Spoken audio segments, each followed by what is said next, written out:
Welcome to our channel. Today we how to authorize with Clerk Authentication API quick tutorial step by step clearly. To get started with Clerk Authentication API, first, create an account on the Clerk website. After logging in, navigate to your dashboard. In the dashboard, click on the Create Application button.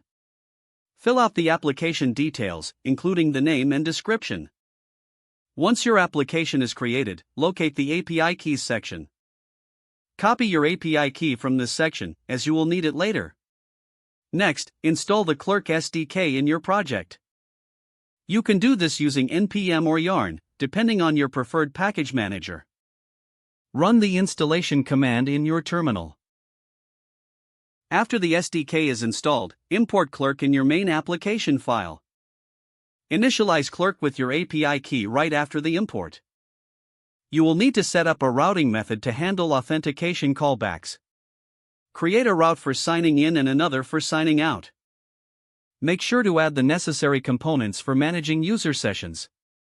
Now, implement the Clerk provider in your application's root component.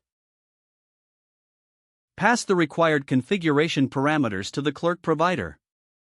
Ensure that your application has access to authentication context.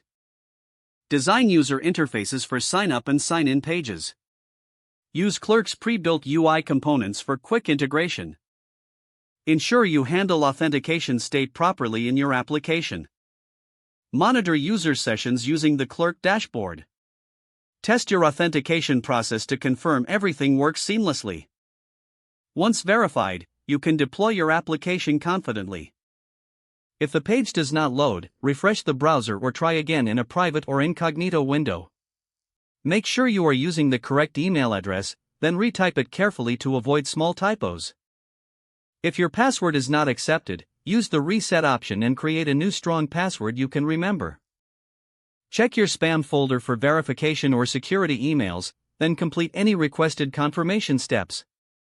Enable two-factor authentication if available to improve account security and reduce unauthorized access risk. Don't forget to like this video and subscribe to our channel for more step-by-step tech guides.